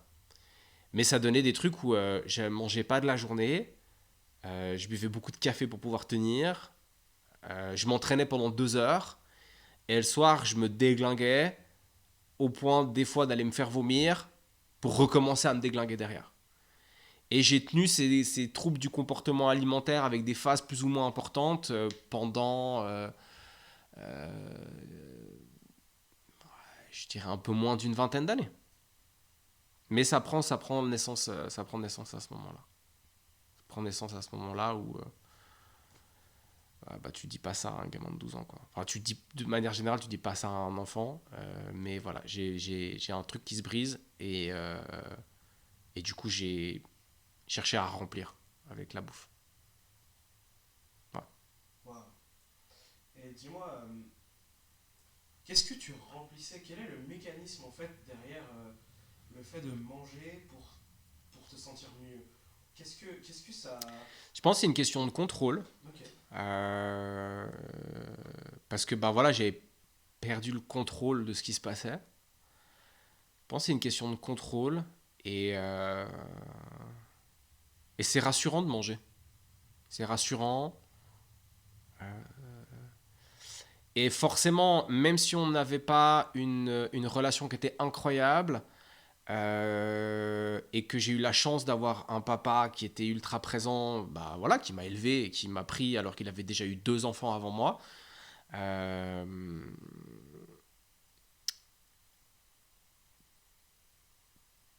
dans les grandes lignes, j'ai été rejeté. Tu vois, on n'a pas voulu de moi. Et donc, du coup, je pense que j'ai compensé ça à travers la nourriture. Et le fait de te sentir plein, bah, voilà, le fait de te sentir plein comble le vide. C'est très philosophique. Le fait de te sentir plein comble le vide. Mais mécaniquement, tu t'es pas extensible à souhait. Donc à un moment donné, c'est trop plein, puis ça te fait mal, et donc du coup, tu te fais vomir. Mais comme tu n'as plus rien, tu repars. Et voilà, c'est un bordel pas possible. Mais ouais, ça prend naissance là. Ok. Et comment du coup ta relation elle t'a aidé à sortir de ça? Ben, je suis devenu moins vide. Je suis devenu moins vide. J'ai trouvé du sens et je sais pas, les choses se sont rééquilibrées. Tu vois, quelqu'un m'a rejeté, mais quelqu'un d'autre m'a accepté, et donc ça se lisse. Ok, voilà. Ouais. J'imagine que ça doit être quelque chose dans ce style-là. Puis tu vois, je grandis, je m'épanouis dans ma relation ça fait que je me sens bien et donc du coup, forcément, ça aide. C'est très intéressant ce que tu es en train de dire. Euh, je me permets de faire un insert. Mm. Moi j'ai vécu quelque chose de similaire. Mhm. Je, D'une certaine manière, je pense que je le vis encore, mais je le gère mieux, je dirais. Euh, C'est qu'en fait, moi, je me l'explique plutôt. Donc, moi, je sais pas si on peut vraiment appeler ça un TCA, je sais pas Mhm. du tout. Mais en tout cas, je sais qu'il y a eu une période de ma vie très stressante aussi, liée à mon père également, où je me suis mis donc à manger beaucoup plus. Mhm. Et de manière générale, c'est vrai que la nourriture, bah, c'était mon moyen d'extérioriser. Sauf que plus jeune, je faisais énormément de sport, donc Ouais. en fait, ça se voyait pas trop. Vient un temps plus tard dans ma vie où justement là, je fais un peu moins de sport, voire pas du tout. Je suis à l'université, donc j'ai pas forcément de quoi compenser avec Mhm. une activité physique. Et j'ai commencé à prendre du poids. Et je me suis rendu compte que quand je suis stressé, quand ça va pas, quand je suis nerveux, quand je me fais du souci, que je suis préoccupé, quand c'est quelque chose que je peux pas régler tout de suite, il faut que je mange. Mhm. Et effectivement, il y a un peu ce truc-là où des fois je mangeais pas de la journée parce que je me disais au moins si je mange beaucoup, ça compense un peu plus. Enfin, ça sera pas consommé autant que prendre Mhm. 3 gros repas Ouais, dans la ouais. journée. Donc il y a un peu ce truc-là. Et en fait, moi je me l'explique en termes d'énergie. Alors c'est un peu bizarre ce que je vais dire, mais je serais curieux de savoir si ça te parle. Mhm. Et peut-être que ça peut parler à des gens qui aussi, eux, vivent la même chose. Alors pour simplifier, pour moi, si je devais faire une métaphore, je dirais que tout est énergie. Mhm. Ok. Euh, et nous, en tant qu'être humain, on a des niveaux d'énergie qui sont. Enfin, on a une base de référence en termes de niveau d'énergie. Admettons par exemple, je sais pas, qu'on est toujours à 100%. Mhm. Ok. Donc tu peux être en dessous de 100 ou tu peux être au-dessus de 100. Mhm. On va même dire 0 pour simplifier encore plus. Donc, plus c'est bien, moins c'est moins bien. Mhm. Ok. Donc, qu'est-ce qui te prend de l'énergie? Ça peut être un stress. Mhm. Tu peux être stressé par un examen, tu peux être stressé par une situation, tu peux être stressé par peu importe ce que c'est. Ça t'enlève de l'énergie. Ouais. A l'inverse, tu peux être très content par rapport à quelque chose, ça augmente de l'énergie. Mais moi, je considère qu'un stress ou autre, c'est de l'énergie négative. Mhm. C'est pas forcément que ça t'enlève de l'énergie, mais c'est de l'énergie qui est là, mais c'est pas de la bonne énergie. Et c'est de l'énergie en trop qu'il faut expulser. Ok. Quand tu es content, c'est pareil. Tu as de l'énergie en trop, tu as de l'énergie positive, mais c'est pour ça que tu vas sauter, que tu vas crier de joie, que tu vas sourire, etc. Tu as besoin d'extérioriser cette énergie en trop. Et moi, personnellement, ce que j'ai remarqué, c'est que le fait de beaucoup manger, ça me permet d'évacuer cette énergie négative en trop Mhm. par la digestion. C'est Ok. que le processus de digestion, en fait, va drainer l'énergie en trop que je vais ressentir par rapport à ce souci-là. Mhm. Donc ça va faire que je vais peut-être moins y penser Mhm. parce que je suis trop fatigué en fait pour mettre tout mon esprit dessus en fait. Tu vois. C'est un petit peu l'explication que moi j'y ai trouvée. C'est peut-être un peu bancal, mais Non, je trouve pas, parce que ton analyse, elle est cohérente. Non, je trouve que c'est une, c'est une, c'est une bonne métaphore. C'est une bonne métaphore. Ça me fait penser à un système de représentation personnelle qui est très kinesthésique, qui se vit beaucoup à l'intérieur. Tu vois, tu le dis, le digérer, le machin. Tu utilises des termes qui sont assez significatifs. Mais non, ça me parle. Euh, on pourrait aussi, euh, on pourrait aussi imaginer le fait que les événements te prennent de l'énergie et donc que tu essaies de refill cette énergie en mangeant. Il y a plein de, il y a plein de possibilités, mais si tu le vis comme ça, c'est-à-dire que la définition que tu en donnes et l'explication que tu en donnes, elles font sens. Euh, pour moi, là où ça commence à s'apparenter à des TCA, c'est quand tu réfléchis à la mécanique et à comment arranger ta journée pour pouvoir manger. Tu vois. Et ça, c'est comme le fait de valider l'action de manger, l'action de boire, de la cautionner parce que il s'est passé un événement. oui, C'est-à-dire qu'aujourd'hui, tu dis je vais descendre, je vais ouvrir le placard et je vais manger un paquet de biscuits parce que j'ai envie de manger un paquet de biscuits. Fais-toi plaisir. Là où ça commence à être problématique, c'est j'ai vécu une journée compliquée, je sais pas, j'ai rencontré un connard ou une connasse, j'ai bien le droit de, tu vois.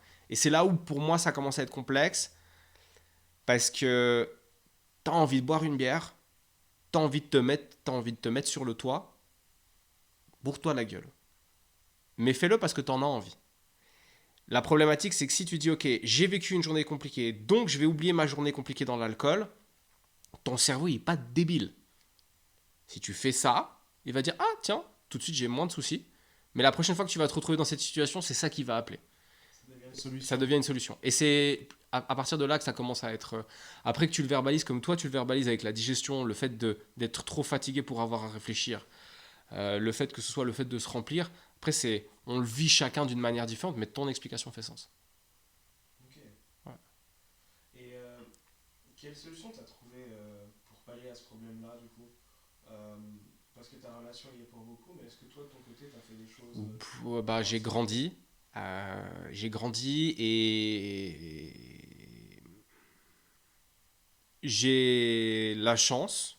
euh, Après, je suis convaincu qu'on est l'artisan de sa propre chance, dans une certaine mesure, mais je vais dire ça, j'ai la chance d'être épanoui dans ma vie, de pouvoir me regarder dans la glace et d'être bien avec moi-même, ce qui n'a pas toujours été le cas.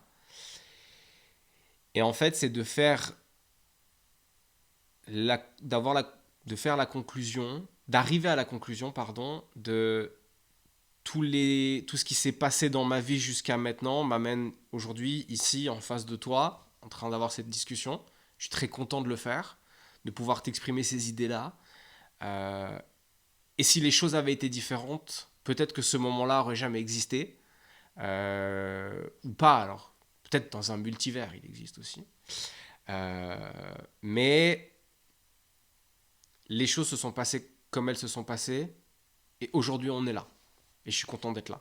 Donc, ça veut dire que ça fait sens, tout ce qui s'est passé. Et euh, je ne sais pas si je suis un bon père. Mais comme m'a dit une de mes clientes à qui j'ai expliqué ça, elle me dit le simple fait que vous posiez la question, c'est déjà une bonne chose. Clairement.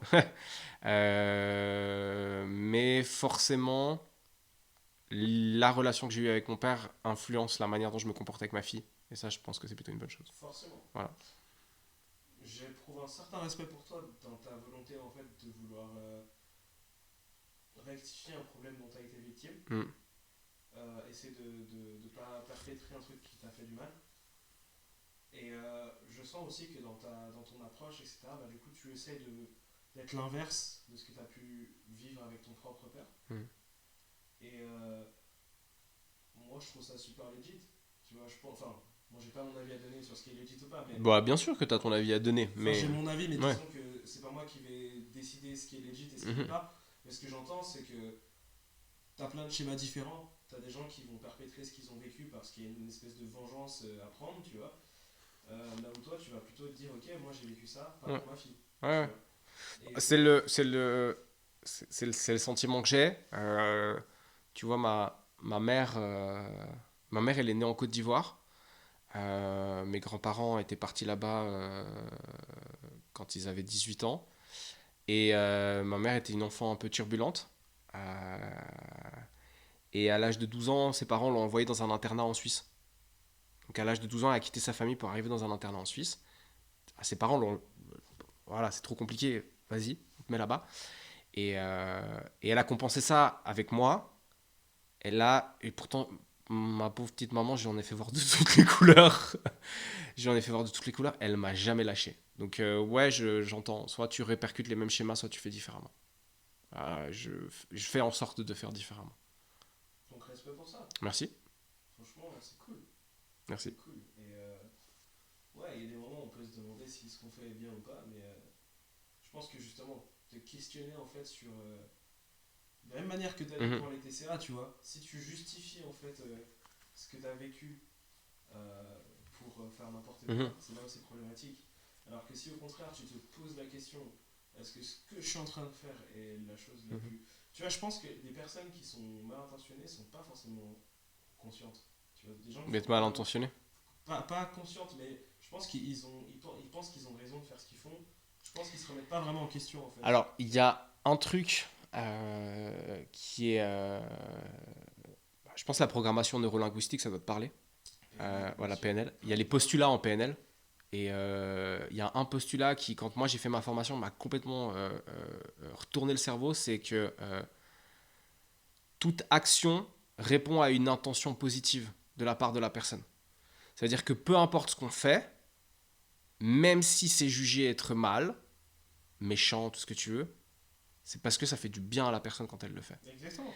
Et dans ce sens-là, où la personne agit mal, mais elle le fait parce qu'en fait, c'est dans sa manière de fonctionner. Euh, et qui peut être dû à l'éducation, à tout ce que tu veux, Bien parcours de sûr. vie, machin. Mais ouais. Alors peut-être pour rectifier ce que j'ai dit et pour aller dans la continuité de ce que j'ai dit, parce que c'est vrai que on pourrait pousser les concepts plus loin. Ouais, on pourrait. J'ai envie de pousser.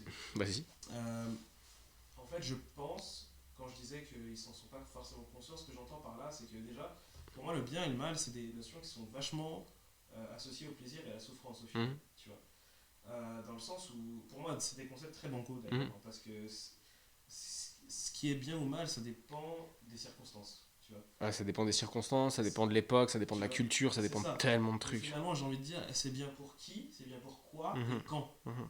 Et je pense que de ton point de vue à toi, par exemple, ben, je sais pas moi, tu as pratiqué la boxe, qui est un Mhm. sport de combat. À la base, c'est de la violence en Ouais. soi, tu vois. Et puis un match de boxe, de base, c'est quand même payé pour aller voir deux personnes qui se tapent dessus, Ouais. en soi. Mais derrière, bah, il peut y avoir plein de choses positives. Tu vois, Mike Mhm. Tyson, par exemple, c'était quelqu'un qui a vécu beaucoup de souffrances dans son enfance, qui a Mhm. vécu plein de choses. Et peut-être que la boxe a été un outil Ouais. qui l'a fait tenir, qui l'a permis de se développer et autres. Donc en fait, pour moi, quand je dis en fait que c'est qu'une personne qui fait du mal n'en est pas consciente, soit elle fait du mal consciemment parce que ça lui fait du bien, mais la plupart du temps, elle pense agir selon ses principes et elle Bien pense sûr. agir bien. Ouais, ouais, ouais. Et parfois, ça fait du mal, sachant que je crois aussi en la causalité. Mhm. Et je pense que finalement, tout est cause et effet. Mais quand tu regardes, une action peut produire plein d'effets différents, Mhm. et autant positifs que négatifs. Mhm. Et on ne maîtrise pas les conséquences de nos actions, pas toutes. Et il y a des conséquences qu'on n'anticipe pas non plus.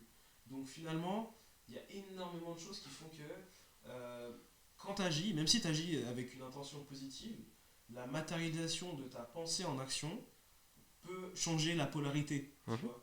Donc ça peut passer de positif à négatif ou autre. Bien sûr. Et c'est jamais évident en fait de juger un truc. Mais je C'est, pense. c'est, c'est comme l'exemple que je t'ai donné avant où j'interromps la coach pendant qu'elle travaille. Mhm. De Ça partait base, d'une bonne de intention. base, mon intention était bonne, Mhm. mais elle était complètement hors contexte et elle n'était pas juste. Et elle a été très mal perçue, et je le comprends tout à fait maintenant avec du recul. Donc oui, je suis d'accord avec toi. Donc je pense que ce qui est important finalement, c'est la remise en question Mhm. et le fait de prendre du recul et de la perspective en fait sur tes actions et tes pensées et tes réflexions. Et je pense que le fait de se poser la question justement, est-ce que je suis un bon père? Mhm. Est-ce que je suis un bon prof? Est-ce que je suis un bon coach? Est-ce que il n'y a pas un meilleur moyen de faire ce que je suis en train de faire? Mhm. C'est pour moi le meilleur moyen en réalité de limiter ton fourvoiement entre Ouais, guillemets. ouais, j'entends je pense que et je pense pas, c'est, c'est juste, c'est juste. Donc je pense que t'es un bon papa et respect pour ça. Merci. On verra, c'est ma fille qui le dira d'ici quelques années. Écoute, je dirais que des fois, le résultat n'est pas toujours représentatif de l'investissement. Ouais. Et je pense que. Après, même si elle me le dit sur mon lit de mort quand j'aurai 85 ans, je, ça, je- j'aurais fait ça aura fait le taf. je pense en tout cas que tu fais ce que tu peux pour que ce soit bien. Et pour le faire C'est bien. c'est ce que, c'est ce Je que, pense que c'est ce que j'essaie de faire. c'est le plus important. C'est ce que j'essaie de faire. C'est le plus important. Parce que je me rends compte moi-même en observant mes parents et puis en observant autour de moi, je me rends compte que des fois c'est dur pour les parents d'accepter aussi que ton enfant c'est un être humain à part entière Mhm. et que du coup malgré l'énergie, le temps, l'argent que tu pourrais mettre pour faire en sorte que ce soit l'être parfait entre Mhm. guillemets, euh, il ou elle pourrait décider de prendre un chemin opposé à celui que tu lui montres, il pourrait devenir exactement à l'opposé de ce que tu voudrais qu'il soit, etc. Et pas forcément dans le bon sens, tout comme ça peut être encore mieux que ce que tu pouvais Oui. espérer. Mais je pense que le plus important finalement, c'est que toi, tu aies fait ton mieux pour lui transmettre et le ou la préparer. Et surtout, pour faire en sorte que tu ne transmettes pas tes insécurités et tes peurs. C'est selon moi un des trucs les plus importants. Euh, c'est plein de bon sens que tu viens de dire là. Et de pas. Alors ça va, j'ai pas de rêve inassouvi ou tu vois de grandes frustrations, mais de vouloir faire passer, estomper tes frustrations à travers ton enfance, c'est pas une bonne chose. Hmm. On est d'accord. Franchement, Ken, il est temps d'adoucir la conve là. Ah, c'est vrai on est allé sur un truc fort, mais c'est intéressant d'en parler, je trouve. Ah, de ouf, de ouf. Mais je pense à nos auditeurs. Ils sont en train de pleurer. Non, non, non, je pense que c'était très conceptuel. Et du coup, j'aimerais bien apporter, si tu le permets, Bien sûr. une touche de légèreté un Ouais, peu. vas-y, Voilà. on va dans la légèreté et le fun. Donc, on a abordé énormément de choses. Je te remercie encore pour tes Avec grand réponses. plaisir. Super pertinent, super intéressant. Donc, je me demandais, pour rester un peu plus light, euh, deux choses. Alors, on va opposer. Mhm. Donc, tu vas me faire des descriptions. Ouais. Tu vas me décrire une journée type Mhm. de Ken Porcher. Ok. Ensuite, Ouais. tu vas me décrire ta journée de rêve. C'est-à-dire, si tu atteins tous tes objectifs, si tu as des ressources illimitées, etc., quelle serait ta journée? Voilà. Attention, on dirait les consignes d'un jeu.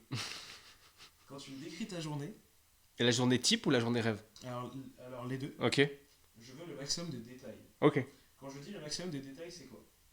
Par exemple, si tu me dis je me lève, le Ouais. premier truc que je fais c'est faire 100 pompes et après je vais pisser, C'est ça. c'est ça que Ok. je veux. D'accord. Alors, Donc on commence par la journée type la journée type. actuelle. Euh, Moi, je suis quelqu'un de matinal. J'aime beaucoup me lever tôt. Pas que je pense que l'avenir appartient à ceux qui se lèvent tôt, mon cul sur la commode, mais c'est juste que je suis un mec du matin et pas un gars du soir. Je me levais très tôt avant d'avoir ma fille, et beaucoup plus. Quelle heure? 4h30, des fois 4h. Et puis après, j'ai eu la petite et c'était plus compliqué, mais là, depuis la reprise, donc c'est-à-dire depuis le 8 janvier, alors l'année passée, il y a eu plein de périodes où je me suis relevé à 4h30, mais là, j'ai décidé de réintégrer ça. Ça veut surtout dire que je dois me coucher tôt, entre 21h et 21h30. J'ai besoin de dormir 7 heures par nuit. Donc ça fait très tôt. Mais donc, ma journée type, je me lève à 4h30. Le premier truc que je fais, c'est d'éteindre mon réveil, et mon réveil, c'est Batman en Lego. Donc je lui appuie sur la tête, et je réenclenche le réveil pour le lendemain matin. Je fais un câlin à ma femme, je me lève, je vais dans la salle de bain, je me lave le visage, je mets de la crème. Parce que je commence à vieillir, il faut que je fasse attention à ma peau. Ma femme qui m'a dit. C'est une de mes bonnes résolutions pour l'année 2024. Ensuite, je vais dans la cuisine, je prépare la cafetière. Et je fais de la mobilisation articulaire et des assouplissements pendant à peu près une dizaine de minutes. Ensuite, je me sers mon café. Si je vais m'entraîner après, parce que je m'entraîne pas toujours, mais si je vais m'entraîner tout de suite après, je bois un shaker, juste histoire d'avoir un truc dans l'estomac, euh, pendant que je fais mes assouplissements et ma mobilité. Si c'est pas le cas, je finis les assouplissements. J'écris dans un cahier 2-3 lignes, soit des trucs sur lesquels je suis reconnaissant, soit les objectifs, voilà, trucs positifs. Et puis je lis pendant 15 à une demi-heure. Là, je viens de reprendre cette habitude-là qui m'avait manqué. Voilà. De nouveau, pas que je pense qu'il faut absolument lire pour réussir et grandir, mais j'aime bien. Après, ça va dépendre de à quelle heure est mon premier rendez-vous avec mon client. Mais idéalement, j'aime bien au moins voir ma fille quand elle se réveille. Ça veut dire que, en général, quand elle se réveille, elle m'appelle. Donc je vais la chercher, je change la couche, on fait le lait, et puis voilà. À Après, quelle heure là déjà? il est 6h30, 6h, 6h30. Voilà. Après, je pars pour faire en général ma première séance de coaching. Après, ça dépend dans quel jour de la semaine on est. Mais le lundi, j'ai ma première séance à 6h30. Donc, je fais ma première séance de coaching. Ensuite, j'ai fini à 7h30. Je m'entraîne pendant une heure. Et puis après, selon les rendez-vous, comment ils sont placés, dans ma journée, en tout cas, les trucs que je vais de toute façon faire, c'est m'entraîner, faire mon back-office, création de contenu, mais ça va se placer à des moments différents de la journée selon comment mes rendez-vous se placent. Je fais toute ma journée, je me déplace que en scooter, je fais ma journée, pendant cette journée, bah, bien évidemment, je mange. Si j'ai le temps, je fais une sieste d'une demi-heure, des fois moins, mais rarement plus. Et puis une fois que ma journée est terminée, je rentre à la maison. Et quand je rentre à la maison, le premier truc que je fais, c'est passer un peu de temps avec ma fille si elle est encore réveillée. Euh, on discute avec ma femme, comment ça a été la journée. Je me douche, je me fous en training, et puis après on mange. Et le soir, on regarde pas la télé, et la règle, c'est pas d'écran après 21h. Et donc après, je lis pendant une demi-heure, où je reste juste sur le canapé allongé, à écouter de la musique. Et à 21h30, je suis au lit. Donc voilà. Rien de très exceptionnel. Mais c'est ma journée comme ça. Je kiffe ma journée. Après, il y a des trucs qui peuvent se greffer là-dedans. Donc ça. Ma journée de rêve maintenant. Alors, euh, debout à 4 heures, donc une demi-heure plus tôt. Ce qui voudrait dire aussi coucher une demi-heure plus tôt, hein, donc à 21h. Debout à 4 heures. La première partie de la journée me va très bien. Mobilisation, assouplissement. Faire un tour dehors, aller marcher pendant entre 15 minutes à une demi-heure. Ensuite, petit-déj, temps avec ma femme, ma fille. Lecture. Départ pour l'entraînement aux alentours de 7 heures. Une heure d'entraînement. Et puis, travailler ensuite de 8 heures à 14 heures. 8 heures à 14 heures en continu avec des blocs de travail. Ça voudrait dire 8 heures, 14 heures, ça ferait 6 heures de taf. Par exemple, 2 blocs de 3 heures ou 3 blocs de 2 heures avec des blocs différents. Ça voudrait dire par exemple 2 heures de coaching sportif, 2 heures de création back-office, et puis 2 heures de consulting ou de mentorat pour des coachs ou du consulting en entreprise, hein, voilà, comme ça. Idéalement, finir la journée aux alentours de 14 heures, ce serait top, la journée de travail. Euh, Passer une partie de l'après-midi, donc de 14 heures à 16 heures, sur des trucs pour moi. Ça pourrait être de la lecture, ça pourrait être un Lego, ça pourrait être des choses comme ça. Et puis aller chercher ma fille chez la maman de jour quand elle sera plus grande à la garderie. Et rentrer à la maison et profiter de moments en famille. Rentrer plus tôt, parce que là je rentre. Tu vois, le lundi j'arrive à la maison. Alors ça, je suis pas à plaindre, hein, mais le lundi j'arrive à la maison, c'est 20h, 20h15. Mercredi pareil, vendredi plus ou moins pareil. Mais donc ce serait ça. Et puis voilà, passer la soirée en famille ou aller manger avec des potes ou avoir du temps comme ça. Et puis vers à 21h, aller se coucher. Voilà. Donc ce serait pas très différent de ce que je fais actuellement. Mais je bosserai un petit peu moins. Ça veut dire qu'au lieu de travailler pendant 10 heures, je travaillerai pendant 6. Ouais, ce serait ça. Nice. Ouais. Ok. J'avais des questions un peu spéciales à te poser. Vas-y. Alors, quand je dis spéciales, c'est parce que je voulais savoir, est-ce que tu joues aux jeux vidéo, Pierre? Moi, j'ai aperçu une PS4. Je jouais beaucoup avant d'avoir ma fille. Ok. Et je joue beaucoup moins depuis que je suis papa. Mais ouais, je jouais beaucoup avant d'avoir ma fille. Tu joues à quoi? Alors, mes licences préférées, c'est Uncharted.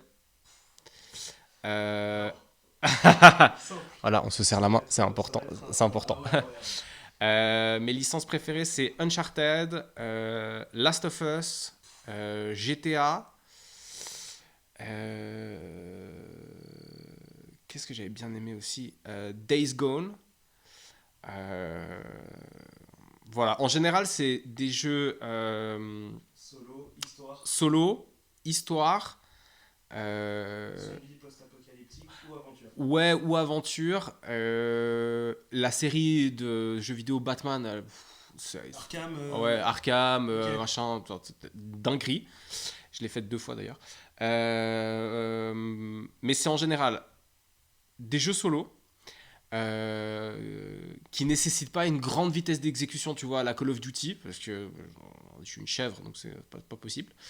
J'ai besoin que ça soit un moment de détente.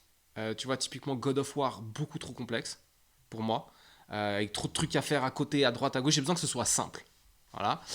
Et ça doit être à la troisième personne. Ça veut dire que je supporte pas de voir juste le flingue. Donc voilà, c'est ça. Mais oui, je jouais beaucoup aux jeux vidéo. Euh, Beaucoup moins maintenant. Euh, Ma PlayStation 4 est en fin de vie. Elle fait le bruit d'un hélicoptère de l'armée. Donc j'ai une Switch. Je joue un petit peu, mais pas souvent. Zelda? Non, là je joue à Lego Star Wars. Yes. Tu vois. Mais ouais, j'adorerais, pas maintenant, mais je pense que j'achèterai la PlayStation 5 avec une nouvelle télé parce que ma télé sera trop vieille pour la PlayStation 5. Il y a un jeu auquel j'aimerais beaucoup jouer. Alors il y a le futur GTA bien sûr, mais Hogwarts Legacy, le jeu dans le monde de Harry Potter. Voilà. Et le nouveau Star Wars avec Fallen Order. ouais, Fallen La Order. suite des Fallen Ouais, Order, exactement. Jedi Ouais, Survivor. ouais, Jedi Survivor, voilà. Pour l'instant, c'est pas le cas, mais je pense que je serai un genre de grand-père à la retraite en train de jouer tout le temps aux jeux vidéo. Voilà. Ouais, ouais, ouais. C'est ça qu'on veut. Yes. Donc ouais, mais moins, mais c'est pas, c'est un choix que j'ai dû faire. Mais ouais, sinon j'adore jouer, Trop stylé. clairement. Trop stylé.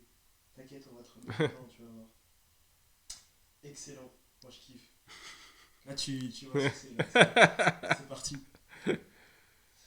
Ok. Ton plat préféré? Wow. Paf. Ah, j'aime tellement manger que j'adore les burgers. Ouais. Ouais, j'adore les burgers. Alors, c'est quoi le meilleur burger que t'as mangé? C'est quoi la recette? Enfin, qu'est-ce qu'il y a dedans? Euh, un des meilleurs burgers que j'ai mangé, c'était à Édimbourg, en Écosse. T'as le château d'Édimbourg, et puis t'as une grande rue principale qui descend, et t'as un bar qui s'appelle le Whisky Bar. Et j'avais mangé un super bon burger là-bas. Je suis sûr qu'il y avait du pulled pork dedans. Non, non, c'était un steak de bœuf. Mais ouais, j'ai mangé un très très bon burger là-bas. Mais de manière générale, ouais, j'adore les burgers. Ouais. De manière générale, j'adore le fast-food. Ok. J'en Il y mange. avait quoi dans le burger qui Écoute, était spécial? je sais pas, il y avait une super bonne sauce, la viande était très bonne, le pain était bon, en fait, c'était un combo, mais ouais, c'était bon, c'était très bon, C'était mais ouais, futile. Ok. ouais, c'était juicy, Ok. Ta série préférée? Friends, Ok. ouais, ouais, clairement, enfin, c'est ça, d'ailleurs, j'ai pleuré le jour où j'ai appris que Matthew Perry était mort, parce que j'ai eu l'impression de perdre quelqu'un que je connaissais. Alors que, bah, ah oui, je le connaissais, mais en tant que personnage, lui ne me connaissait pas. Mais, mais ouais, mais Friends, je peux la regarder encore et encore et encore et encore et encore, sans jamais m'en lasser. Et ça me fait toujours rire. Donc ouais, Friends. Ta deuxième série préférée? How I Met Your Mother. Ouais, j'ai beaucoup kiffé aussi. Deuxième série préférée. Euh, j'ai bien kiffé Brooklyn Nine-Nine. Brooklyn Nine-Nine, j'ai bien kiffé. Mais après, j'ai aussi beaucoup aimé Peaky Blinders. J'ai trop kiffé la série sur le Seigneur des Anneaux. Tu pourrais être un Peaky Blinder en plus. Ouais, ouais. T'as le look, hein? Mais ouais, après les deuxièmes, il y en a plein. Mais la première, ouais, Friends, clairement. Clairement. Nice. Ok. Et ton bouquin du moment? Mon bouquin du moment, là, je suis en train de lire l'histoire de Netflix, Ok. qui a un titre que j'adore, c'est Des règles, pas de règles. Ok. Ça plaît bien à mon esprit belliqueux. Mais je l'ai commencé ce matin. J'ai commencé ce matin. Euh, donc ouais, c'est le bouquin du moment, c'est ça. Et ton bouquin préféré ou celui qui t'a le plus impacté dans ta vie? Euh, je crois que j'ai lu 7 fois L'Alchimiste de Paolo Coelho. Ok. Euh, ouais, j'ai en tout cas dû le lire 7 fois. C'est un classique, mais je trouve que c'est un bon classique. J'ai trop kiffé Le Seigneur des Anneaux. Ouais, vraiment, c'était. À part les 60 premières pages qui te parlent de qu'est-ce qu'un hobbit, où ça, à un moment donné, ça commence un peu à saouler. Mais ouais, Le Seigneur des Anneaux était dingue et j'ai lu 2 fois tous les Harry Potter. Ok. Ouais, donc, Je me suis mis à la lecture récemment là. J'ai ok. fait le premier. Ouais, Ça me dit pas ça. c'est une dinguerie. Mais ouais, Celui que j'ai le plus lu, c'était ça. C'est ça. La biographie d'Arnold Schwarzenegger m'a bien marqué aussi.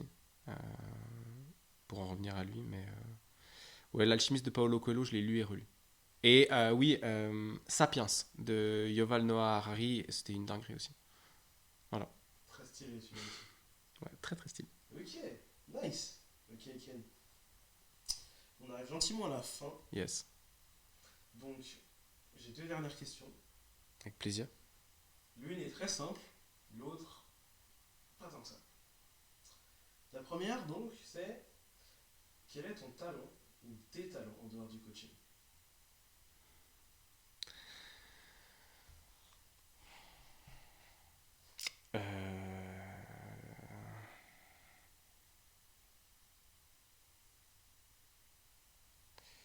Quel est mon talent en dehors du coaching? Si on peut partir du principe que je suis un bon coach, je pense que je suis un bon coach parce que j'ai une bonne qualité relationnelle et une bonne qualité d'écoute, de manière générale. Euh, Mais sinon, je suis assez drôle. Ouais, je suis assez drôle. En tout cas, c'est ce que ma femme me dit. Alors, elle dit que je suis con, mais c'est pour dire que je suis drôle. Euh, ouais, à part ça, je, je pense être quelqu'un sur qui on peut compter. Hein. Quelqu'un de confiance. Ok, Ouais, ouais, on va dire ça. nice. On va dire ça. Ok, bah merci. Et puis, dernière question. Donc, celle-là, c'est la plus compliquée. Et là, vraiment, c'est. c'est tu verras. Ok, La difficulté est variable en fonction ok. des gens, en fait. Donc, personnellement, moi, je suis convaincu, en fait, qu'on est tous uniques. Mhm. On vient tous au monde avec une sensibilité unique, une vision des choses unique, etc. Et on a tous quelque chose à apporter d'unique au monde. Ok. Et si on se base sur ce postulat-là, qu'est-ce que toi tu as apporté au monde? Ah, wow. Ah ouais, c'est complexe comme question, ça.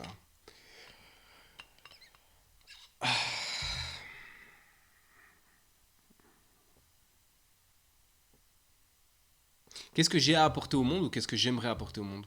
Non, qu'est-ce que tu as à Ah, apporter ok. au monde? Euh... Mais tu as cherché où tes questions? Qu'est-ce que j'ai à apporter au monde? Euh, Et juste pour t'embêter, c'est celle que j'ai trouvée le plus facilement. Ouais. Qu'est-ce que j'ai à apporter au monde?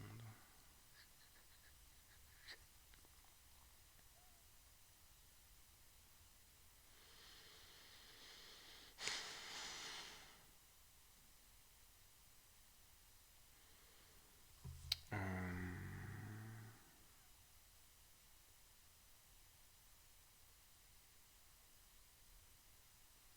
Que tu es prédestiné à rien? Que tu peux modeler ton avenir et ta vie comme tu as envie? Alors, quand je dis ce que tu peux apporter au monde, c'est plus toi, Ken, Ah, quelles sont les qualités en fait intrinsèques à ta personne ouais, et des qualités uniques que toi tu as. ouais. Ça peut être ta vision, ça peut être voilà, Euh, que tu vas apporter au monde. qu'on peut, qu'on peut être sérieux sans se prendre au sérieux. Ok. Qu'on peut être pertinent sans avoir la grosse tête. Et que c'est faisable de simplifier des concepts complexes et de le faire de manière cool. Je dirais ça. Et donc ça va apporter quoi aux gens? Ça va, c'est quoi le... De la simplicité. Ok. De la simplicité, de... Donc en fait, il y a une intention de vulgariser en fait, Ouais. de partager, de transmettre. Alors ça, de toute façon, c'est un truc que j'adore, transmettre, partager. Je pense que c'est pour ça que j'ai plaisir à faire l'exercice qu'on est en train de faire aujourd'hui. C'est pour ça que j'ai du plaisir à parler sur les réseaux sociaux. C'est pour ça que j'ai du plaisir à enseigner. C'est pour ça que quand tu viens vers moi, puis que tu me prends, puis tu me dis, ouais, est-ce que tu peux me donner ton avis? Ou est-ce qu'on peut parler d'un truc? Bien sûr, avec plaisir, si j'ai le temps.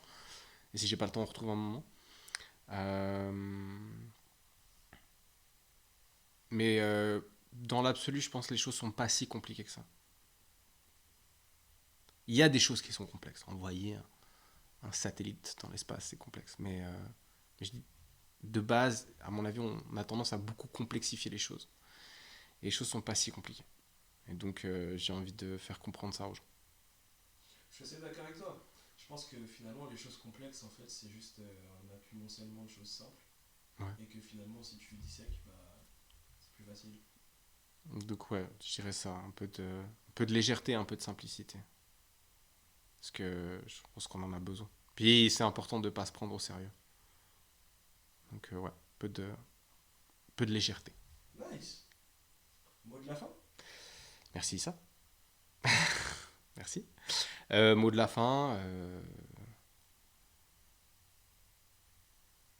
Le même que d'habitude, quoi.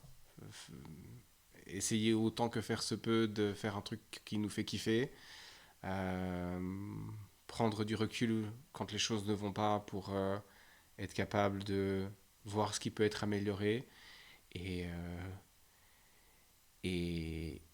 quand la vie te donne des citrons, fais-en pas de la limonade, croque directement dedans, puis ça va le faire. Bang! Merci Ken. Merci à toi, Issa. Prends bien soin de toi et puis Toi aussi. À c'était bientôt. vraiment cool. Plaisir partagé.